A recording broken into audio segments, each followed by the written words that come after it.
পরিবার হচ্ছে ইসলামের ইবাদত শিখার প্রথম পাঠশালা। পাশ্চাত্য বিশ্ব ইসলামের পরিবার প্রথাটাকে ভেঙে দেওয়ার চেষ্টা করছে এবং ইসলাম বলছে যে পরিবার সহ জাহান্নামের আগুন থেকে বাঁচতে হবে। আমাদের জান্নাতে যাওয়ার প্রচেষ্টাটা হতে হবে আমাদের পুরো ফ্যামিলিকে সাথে নিয়ে।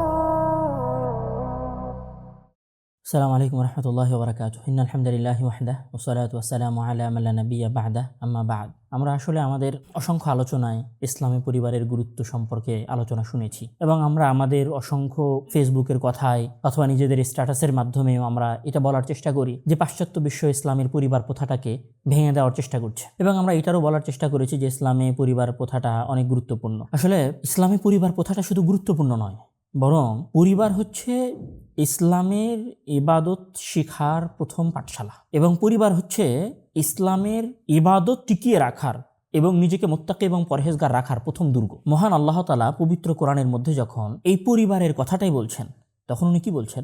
আউযু বিল্লাহি মিনাশ শাইতানির রাজিম, বিসমিল্লাহির রহমানির রহিম। ইয়া আইয়ুহাল্লাযীনা আমানু কু আনফুসাকুম ওয়া আহলিকুম নারা। হে ঈমানদারেরা, তোমরা নিজেদেরকে জাহান্নামের আগুন থেকে বাঁচাও এবং পরিবারকে জাহান্নামের আগুন থেকে বাঁচাও।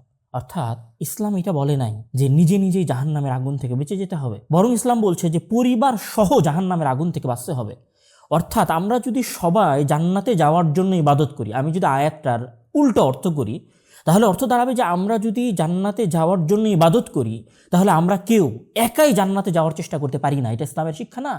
বরং ইসলাম কি বলছে যে আমাদের জান্নাতে যাওয়ার প্রচেষ্টাটা হতে হবে আমাদের পুরো ফ্যামিলিকে সাথে নিয়ে। এখানে আরও একটি হাদিস আছে অনেক গুরুত্বপূর্ণ, যেটা ইমাম আবু দাউদ রাহিমাহুল্লাহ তার সুনানের মধ্যে উল্লেখ করেছেন সহিহ সূত্রে, যেখানে উনি উল্লেখ করছেন আন আবি হুরায়রা রাদিয়াল্লাহু তাআলা আনহু ক্বালা রাসূলুল্লাহ সাল্লাল্লাহু আলাইহি ওয়াসাল্লাম রাহিমাল্লাহু রাজুলান কামা মিনাল লাইলি ফাসাল্লা ওয়া আইকাযা ইমরাআতাহু ফাইন আবাত নাযাজা ফি ওয়াজহিহাল মাআ। অর্থাৎ তোমাদের কোনো ব্যক্তি যদি রাহিমাল্লাহু রাজুলান, আল্লাহ তাআলা ওই ব্যক্তির প্রতি অনুগ্রহ করবেন বা দয়া করেছেন যে নিজে রাতে উঠল এবং স্ত্রীকে উঠালো। যদি তার স্ত্রী রাতে উঠতে অস্বীকার করে যে আমি উঠবো না এ কথা বলে, তাহলে সে তার চেহারায় পানি ছিটিয়ে দেয়, পানি ছিটিয়ে দিয়ে তাকে ঘুম থেকে উঠতে বাধ্য করে। কেন? সলাত আদায় করার জন্য। কিসের সলাত? এটা কোনো ফরজ সলাত না, এটা 5 ওয়াক্ত সলাতের সলাত না, এটা আসর জোহর মাগরিব এশার সলাত না, বরং কিসের জন্য স্ত্রীকে ডাক দিবে? স্ত্রীকে তাহাজ্জুদের রাতের সলাত আদায় করার জন্য ডাক দিবে। যদি কোনো ব্যক্তি এটা করে, তাহলে আল্লাহ তাআলা তার উপরে খাস রহমত বর্ষণ করবেন। এবং এটা স্ত্রীর ক্ষেত্রে বলা হয়েছে যে কোনো স্ত্রী যদি ওঠে এবং সে যদি তার স্বামীকে ডাকে, জাগায় ঘুম থেকে এবং সলাত আদায় করার জন্য বলে, তাহলে আল্লাহ তাআলা তার উপর রহমত বর্ষণ করবেন। তাহলে নফল সলাতের জন্য যদি স্ত্রী এবং স্বামীকে ঘুম থেকে ডাকানোর কথা মহান আল্লাহ তাআলা বলেন এবং সেটার জন্য যদি বিশেষ রহমত রেখে থাকেন, তাহলে 5 ওয়াক্ত সলাতের জন্য স্ত্রীকে উৎসাহিত করাটা কতটা জরুরি। 5 ওয়াক্ত সলাতের জন্য একজন স্ত্রীর স্বামীকে উৎসাহিত করাটা কতটা জরুরি। এবং এই জিনিসটা এবার আপনি নিয়ে আসেন রমজান মাসে। এটা তো রমজান মাস চলছে। রাসূল সাল্লাল্লাহু আলাইহি ওয়াসাল্লাম রমজান মাসে কি করতেন?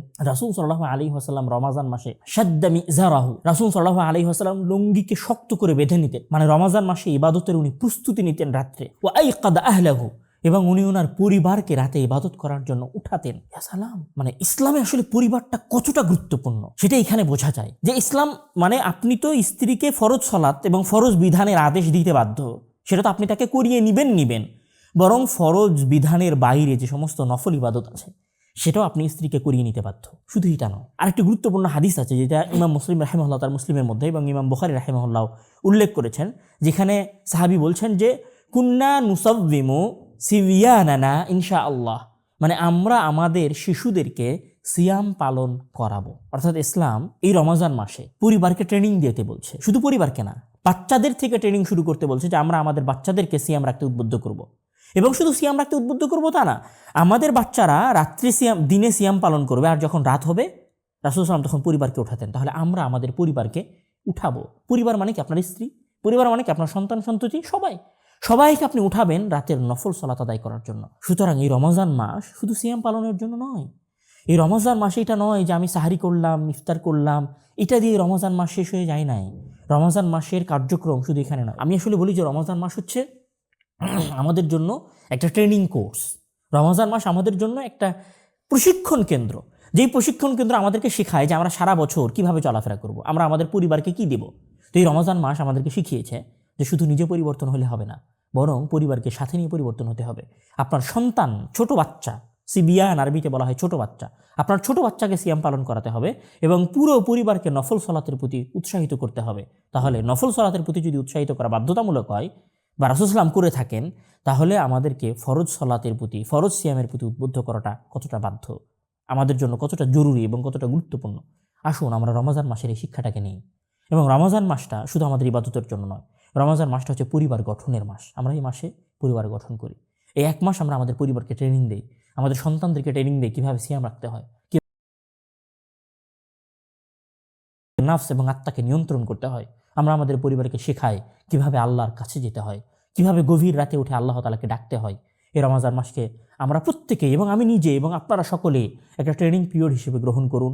আল্লাহ তাআলা আমাদের এই রমজান মাসকে আমাদের পরিবার গঠনের মাস হিসেবে গ্রহণ করার তৌফিক দান করুন। আল্লাহুম্মা আমিন। ওয়া আখিরু দাওয়ানা আলহামদুলিল্লাহি রাব্বিল আলামিন। আসসালামু আলাইকুম ওয়া রাহমাতুল্লাহি ওয়া বারাকাতুহু।